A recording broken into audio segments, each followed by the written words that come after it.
오늘 우리가 다루게 되는 말씀은 정말 아주 유명한 말씀입니다. 예수님께서 갈릴리 가나라고 하는 곳에서 처음으로 이제 이적을 일으키시는 장면이죠. 공생애를 시작하시면서 가장 먼저 이적을 일으킨 장소가 갈릴리 가나인데요. 먼저 지도 한번 잠깐 보시겠습니다. 갈릴리 가나가 어디 있는가 한번 보도록 하겠습니다. 지도를 보면 이제 우리가 이런 지도를 이제 종종 보게 되는데요. 이 가버나움 이 오른쪽에 있는 그 곳이 이제 갈릴리 호수죠. 갈릴리 호수가 있고 갈릴리 호수 왼쪽 편을 갈릴리라고 부릅니다. 우리가 이제 성경을 읽다 보면 갈릴리 지역 갈릴리 어디라는 말이 나오는데 이 갈릴리라고 하는 곳은요 갈릴리 호수의 왼편이고 이 갈릴리 호수의 오른편은 이제 이두레라는 곳도 있지만 보통 바산골란 지역이 이쪽에 있습니다. 그래서 이제 갈릴리 호수 왼쪽에 예수님께서 자라나신 나사렛이라고 하는 곳이 있고요. 그 위쪽으로 이제 갈릴리 지역에 가나라고 하는 지역이 있지요. 그래서 예수님께서 이 가나라는 지역에 가시는 것, 하여튼 그 근처에서 주로 이제 갈릴리 지역에서 처음에 활동을 하셨기 때문에 그곳에 어느 곳에 계시다가 이제 갈릴리 가나로 가셨겠죠. 그래서 이 지도를 좀 우리가 성경 볼 때마다 좀 머릿속에 생각하고서 그렇게 보면은 성경을 읽는데 굉장히 도움을 많이 받게 됩니다. 지도는 여기까지 보겠습니다.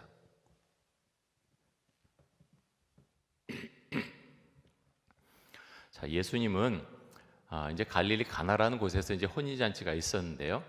예수님의 어머니도 그것에 초청을 받았고 예수님도 초청을 받았고 또 예수님의 제자들도 초청을 받았다고 했습니다. 자, 미루어 짐작컨대 아마도 이 혼인잔치는 이제 신랑집에서 이 혼인잔치가 벌어지거든요. 그 혼인을 하는 사람이 신랑이든지 신부든지 그 혼인 그 예수님의 집안과 관계가 있는 친척 관계가 아니었나 그렇게 추정을 한번 해봅니다. 자, 그래서 혼인잔치가 벌어지는데요. 유대인의 혼인잔치는 보통 한 일주일 정도 그렇게 지속되는 경우가 많이 있었습니다. 다 그런 것은 아니었지만 일주일 동안 하는 경우도 굉장히 많이 있었다는 거죠. 오늘 말씀에 보면 이제 포도주가 떨어지지 않습니까? 하루 해서 이제 포도주가 떨어진 것은 아니고요. 그렇게 일주일 동안 지속되거나 여러 날 지속이 되었기 때문에 그렇게 진행하는 가운데에서 포도주가 떨어지는 일이 발생하게 됐다는 거죠. 여러분, 유대인들은 포도주를 이제 종종 마십니다. 술을 즐겨서 그러느냐? 물론 술을 즐기는 사람도 있었겠죠. 하지만 그보다는 건강을 위해서 포도주를 먹는 경우가 많았습니다. 유대인들이 살던 이 팔레스타인 땅에는 석회물이죠. 석회물이라서 석회가 이제 몸속에 들어가면 돌이 되지 않습니까? 그래서 그것을 분해하기 위해서 포도주를 먹거나 레몬을 먹거나 아니면 이제 올리브 열매나 올리브 기름, 이 감람유지요. 그것을 정말 많이 먹었습니다. 그렇게 먹어야 석회가 없어지기 때문에 그렇게 많이 먹었던 거죠. 자, 혼인잔치를 할 때 이 포도주는요 굉장히 중요했습니다. 혼인잔치를 할 때 이 기쁨과 또 연애의 상징과도 같은 것이 이 포도주였는데요. 그래서 만약 포도주가 떨어졌다, 그것은 정말 큰 결례였습니다. 엄청난 잘못을 한 거죠. 사회적인 어떤 그 마을이죠. 마을 전체에서 아니 무슨 혼인잔치를 그렇게 준비했대, 포도주가 떨어졌대, 그 집안에 포도주가 떨어졌대, 굉장히 망신스러운 일이 될 수 있는 그런 굉장히 큰 일이었습니다. 자, 그런 가운데에서 예수님의 어머니께서 이 신랑 집에 포도주가 떨어졌다는 이야기를 예수님에게 와서 이제 드리죠. 자, 예수님의 어머니, 육신의 어머님 마리아께서 포도주가 떨어졌다는 이야기를 하지 않았으면 예수님께서 이적을 일으키지 않았을 그럴 가능성이 굉장히 많습니다. 여러분, 우리가 이 말씀 보면서 주 앞에 고백할 수 있기 원합니다. 일단 도움을 요청하지 않았습니까? 예수님의 어머니께서 사실 그런 믿음이 있었던 거죠. 그래서 나중에도 나오지만 너희에게 무슨 말씀을 하시든지 그대로 하라라고 하인들에게 그렇게 말하지 않습니까? 예수님의 어머니의 마음속에 그런 믿음이 있었던 겁니다. 여러분, 우리에게는 얼마만한 믿음이 있습니까? 오늘 우리의 갈릴리 가나에서 일어난 이적 사건을 우리가 읽고 묵상하고 말씀을 듣게 되는데, 우리 안에 예수님에 대한 이런 도움의 요청이 있습니까? 이 이적에 대한 믿음의 고백이 있습니까? 주 앞에 정말 도움을 요청하면서, 주님, 저에게 필요한 것 정말 주께 허락하시면 이루어질 수 있사오니 주님께서 저의 기도를 들어주옵소서. 우리가 그 믿음을 가지고 주 앞에 기도할 수 있길 원합니다. 자, 마태복음 7장 7절과 8절 말씀 한번 보겠습니다. 예수님께서 이렇게 말씀을 하시는데요. 자, 우리 이 말씀 같이 한번 읽겠습니다. 구하라, 그리하면 너에게 주실 것이요, 찾으라, 그리하면 찾아낼 것이요, 문을 두드리라, 그리하면 너에게 열릴 것이니 구하는 이마다 받을 것이요, 찾는 이는 찾아낼 것이요, 두드리는 이에게는 열릴 것이니라. 자, 우리가 익히 잘 아는 말씀입니다. 하지만 여러분, 중요한 건 우리의 믿음이죠. 우리는 정말 이 말씀을 믿습니까? 구하는 이에게 주실 것이라고 했습니다. 우리가 스스로 어떨 땐 판단하죠. 이건 구할 필요 없어, 구할 필요가 없어. 물론 어떤 구할 필요가 없는 내용, 그것을 이제 억지로 할 필요는 없겠지요. 하지만 정말 절박하고 절실하고, 오늘 말씀에 나온 것처럼 이제 포도주가 떨어졌지요. 큰 일이 사실은 닥친 겁니다. 그럴 때 예수님의 어머니께서 예수님에게 그렇게 구하지 않습니까? 도움을 요청하지 않습니까? 여러분, 우리도 주 앞에 구할 수 있기 원합니다. 우리 교회도 주 앞에 그렇게 구할 수 있기 원합니다. 우리가 지레 짐작하고 그렇게 뭐하러 구하느냐라고 생각하지 말고, 그런 판단은 우리가 그렇게까지 할 필요는 없는 거죠. 믿음을 가지고 절박한 문제를 가지고 우리가 주 앞에 나갈 수 있길 원합니다. 주님께서 주신다고 말씀하셨습니다. 자, 예수님의 어머니께서 예수님에게 포도주가 다 떨어졌다고 말씀을 드리자, 예수님께서 내 때가 아직 되지 않았습니다라고 그렇게 응답을 하시죠. 하지만 그럼에도 예수님의 육신의 어머니 마리아의 요청을 거절하지 않으십니다.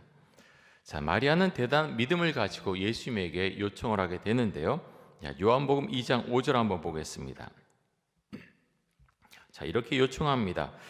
이제 그 어머니가 하인들에게 하시는 말씀인데요. 그의 어머니가 하인들에게 이르되 너에게 무슨 말씀을 하시든지 그대로 하라 하니라. 여러분, 성경에 보면 복음서에 보면 예수님께서 이적을 일으키시는 장면이 여러 곳에 있죠. 우리가 예수님께서 이적을 일으킬 때 반드시 두 가지가 있는 경우를 보게 됩니다. 첫 번째는요, 그 이적을 일으킬 때는 믿음이 그 자리에 있습니다. 누구의 믿음이든지 믿음이 그 자리에 있습니다. 자, 여기선 누구의 믿음입니까? 참, 믿음을 어떻게 보면 찾기가 쉽지가 않아요. 그런데 이곳에서의 주안점인 믿음을 가진 사람은 예수님의 어머니 마리아이십니다. 마리아께서, 어머니께서 그 믿음을 갖고 그렇게 말한 거죠. 하인들에게 너에게 무슨 말씀을 하시든지 그대로 하라라고 그렇게 부탁을 합니다. 그 믿음을 갖고 있었던 거죠. 또 나아가서 이제 하인들의 믿음도 볼 수 있지만, 사실 하인들은 예수님에 대해서 잘 모르죠. 순종의 모습이 사실은 보다 강조되어 있고요. 믿음이 어느 정도 있었느냐, 만약 있었다고 해도 그렇게 큰 믿음은 사실은 아니었을 것입니다. 여기서 이적을 일으킬 때, 예수님께서 이적을 일으키실 때는 두 가지가 항상 있게 되는데요. 첫 번째는 누군가의 믿음이 있고요, 두 번째는 이적을 일으킬 필요가 분명히 있을 때 이적을 일으키십니다. 그렇죠. 어떤 아픈 사람, 죽을 병에 걸린 사람, 그 사람은 절박한 거죠. 예수님은 어떤 이적을 보여주실 때, 자 봐라, 나 이거 할 수 있다라고 이적을 일으키신 경우 한 번도 없습니다. 그러실 이유가 없었던 거죠. 그래서 이적이 일어날 때는 믿음이 있었고요, 두 번째는 그렇게 해야 될 필요성이 있었기 때문에 이적이 일어났다고 하는 것, 우리가 기억하면 좋겠습니다. 자, 예수님에게 이렇게 응답을 받으려면, 예수님의 축복을 받으려면 어떻게 해야 되는지 우리가 알 수가 있는데요. 주님께 도움을 요청하는 거죠. 그러면서 도움을 요청하는데, 오늘 말씀에 보면 특별히 우리가 주목해서 보길 원하는 것은 순종의 모습입니다. 믿음이 있었고요. 그래서 순종까지 나아가게 됩니다. 본문에 보면 예수님께서 물 항아리에 물을 채워라 라고 말씀하죠. 물 항아리, 돌 항아리가 얼마나 됐을까요? 물론 집에 있는 항아리가 다 똑같지는 않았겠죠. 근데 보통 학자들은 이 돌 항아리 한 개에 80리터에서 한 120리터, 80리터에서 120리터 정도 들어가는 돌 항아리였을 것이다. 그렇게 추정을 해 봅니다.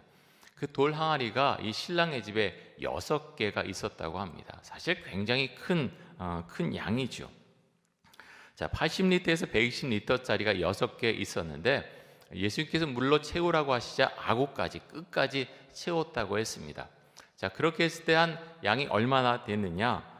480리터에서 한 720리터의 포도주가 생겼다는 이야기가 됩니다.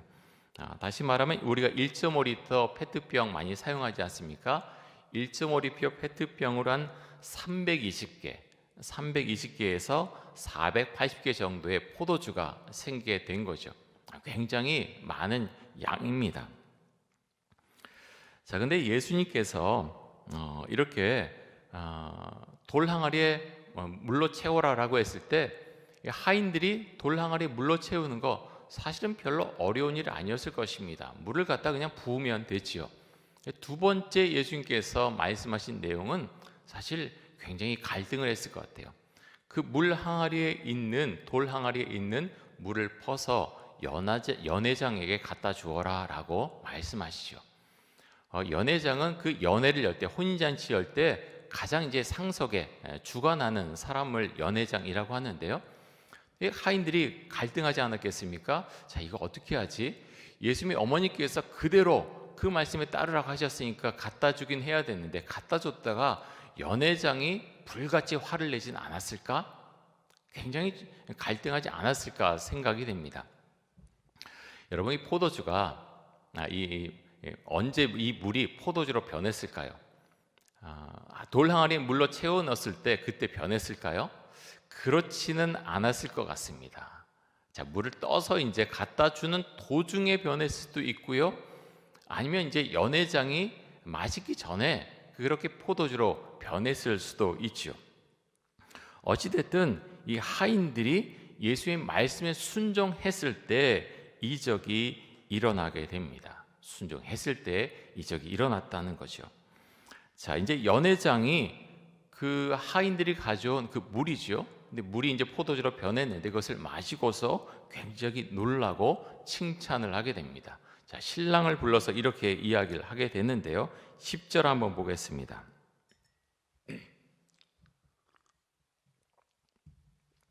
자, 연회장이 신랑에게 이렇게 이야기를 하는데요. 말하되 사람마다 먼저 좋은 포도주를 내고 취한 후에 낮은 것을 내거늘 그대는 지금까지 좋은 포도주를 두었도다 하니라. 자, 놀라운 일이 일어난 거죠.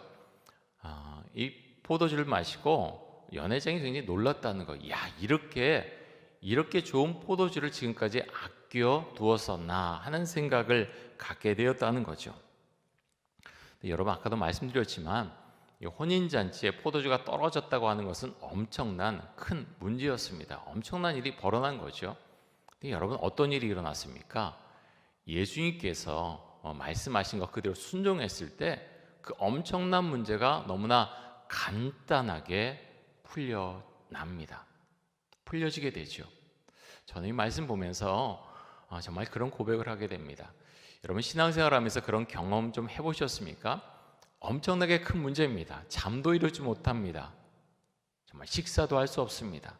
그 정도로 큰 고민거리, 큰 아픔, 큰 번민이 있습니다. 그런데 주 앞에 기도하며 나아갔을 때 정말 엄청나게 큰 일이었는데 마치 예수님께서 여기서 이적을 일으켜서 이 큰 일을 아무 일도 아닌 것처럼 그렇게 해결해 주셨듯이 여러분, 우리가 주 앞에 그렇게 나아갔을 때 주님께서 그렇게 해주신 역사, 여러분 그것을 경험해 보셨습니까? 너무나 큰 은혜죠. 너무나 큰 일입니다. 우리에게는 참 번민되고 정말 잠이 오지 않고 정말 어떤 것도 할 수 없는 큰 일인데 정말 주님께서 그 일을 감당해 주시면 아무것도 아닌 것처럼 그렇게 풀려지는 은혜가 우리의 삶 속에 나타나게 된다는 것입니다. 여러분, 이적이 일어날 때 두 가지가 필요하다 그랬지요. 처음에 무엇입니까? 믿음입니다. 믿음입니다. 구하라 그러면 너에게 주실 것이라고 말씀하셨습니다. 두 번째는 뭐지요? 필요성이 있을 때 주님께서 이적을 일으켜 주신다고 말씀하셨습니다.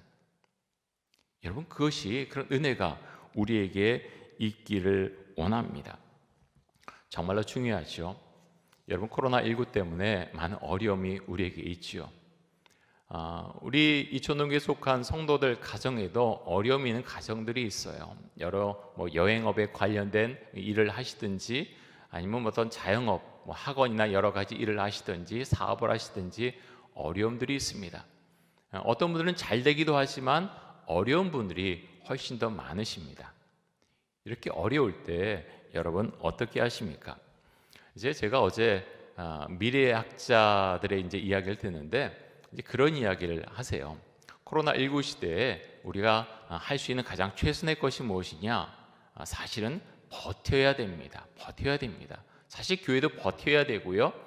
그러면서 개인도 버텨 나가야 됩니다. 어떻게든 버텨 나가야 되죠. 그런데 우리는 버티는 데서 사실 그치는 것이 아니라 주 앞에 좀 더 기도할 수 있어야 되겠습니다. 교회도 그렇고요. 개인도 그렇습니다. 일단 개인은 먹고 사는 문제, 경제적인 어려움들, 그것에서 정말 이겨낼 수 있어야죠. 그래 버텨낼 수 있도록 주 앞에 우리가 기도하는 것이 필요합니다. 근데 어떤 마음을 가지고 기도해야 됩니까? 믿음을 가지고 기도해야 됩니다. 안 될 거야. 상식적으로 안 돼.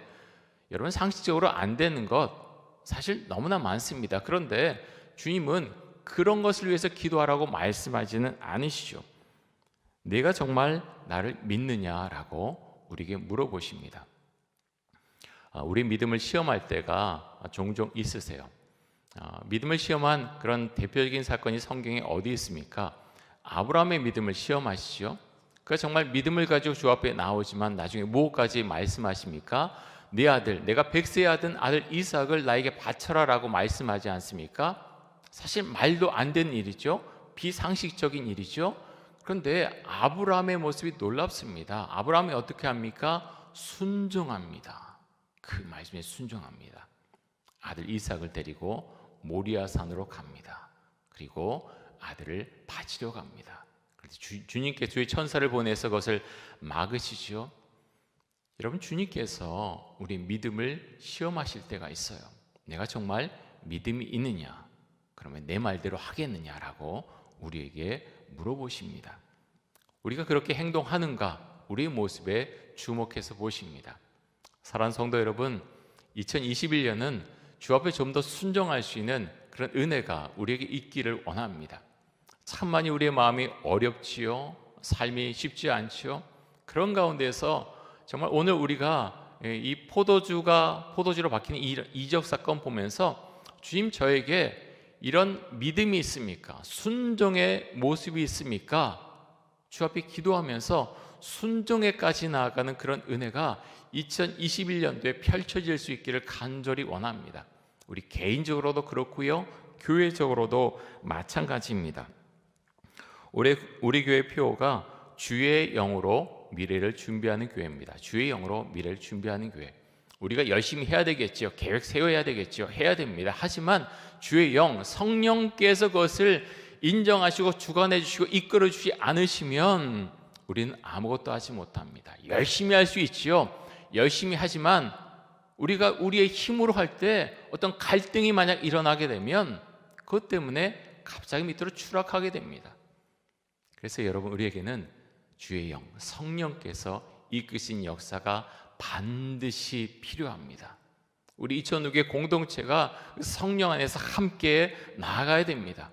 우리 교육자들이 기도하고 장로님들이 기도하지만 함께 기도하는 것, 그것이 우리에게 반드시 필요합니다.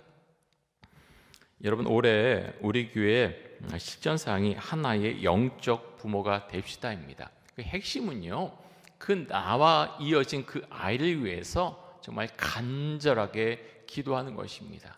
그 아이가 믿음을 가질 수 있도록 그 아이를 위해서 기도하는 것입니다.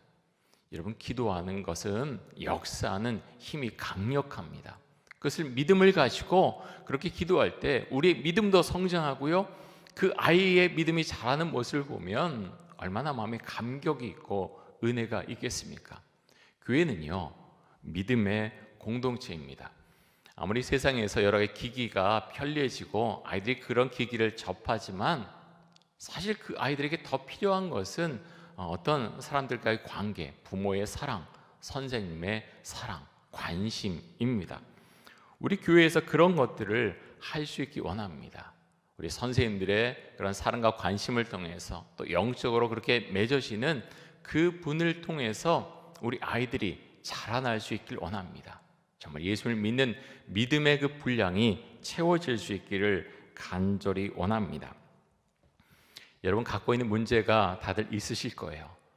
작은 문제든 큰 문제든 어떤 문제를, 기도거리를 우리는 누구나 다 갖고 있습니다. 우리 자신의 문제이든지 우리 배우자의 문제이든지 우리 자녀의 문제이든지 경제적인 문제이든지 직장의 문제든지 사업의 문제든지 어떤 문제든지 문제가 우리에게 있습니다. 기도 제목이 있다는 거죠. 사랑하는 성도 여러분, 믿음을 가지고 우리가 기도할 수 있기 원합니다. 오늘 이 말씀 통해서 순종을 통해서 이적이 일어나는 것 우리가 보지 않았습니까? 그 이적이 일어나기 위해서는 우리에게 믿음이 있어야 됩니다. 예수를 믿는 믿음, 그 믿음을 가지고 주 앞에 나아갈 수 있길 원합니다. 에스더는 죽으면 죽으리다 하는 그 마음을 가지고 3일 동안 금식하고 왕 앞으로 나아가지 않습니까? 내가 주 앞에 기도했으니 하나님 모든 것 주 앞에 맡깁니다 하는 마음으로 주 앞에 나아간 거죠. 그렇게 했을 때 하나님께서 그 문제를 풀어주십니다. 우리가 간절한 마음을 가지고 믿음을 가지고 나아갔을 때 주님께서 우리의 기도에 응답해 주실 줄 믿습니다. 예수님의 제자들이 마가의 다락방에서 성령을 받은 이후에 두려움이 없어지죠. 주 앞에 나가 기도합니다. 주님, 그 믿음을 가지고 나아갔을 때 그 마음간에 성령이 들어왔을 때, 성령을 받았을 때 두려움 없이 나아가서 복음을 전했고 교회를 세워 나가게 됩니다. 여러분, 이런 은혜가 우리에게 있기를 원합니다. 성령을 받고 그 주시는 마음을 갖고 믿음을 가지고 주 앞에 나갔을 때 우리의 문제 또 우리 교회의 은혜를 위해서 우리가 나갔을 때 주님께서 우리 개인의 삶 가운데, 가정 가운데 또 우리 교회 가운데 크신 은혜를 베풀어 주실 줄 믿습니다. 미래학자의 그런 주장처럼 일단은 버텨나가는 것, 이 코로나 시대에 버텨나가는 것이 가장 중요하죠. 하지만 거기서 좀 더 나아갈 수 있길 원합니다. 성령께 구하고 오늘 이적을 우리가 이 말씀을 통해서 보았듯이 하나님, 우리 가정 가운데 이적을 주옵소서, 우리 교회 가운데 이적을 주옵소서. 우리가 주 앞에 기도할 수 있게 원합니다. 우리가 주 앞에 그렇게 기도할 때 주의 성령께서 우리의 믿음을 보시고 이루어 주실 줄 믿습니다. 우리 함께 기도하겠습니다.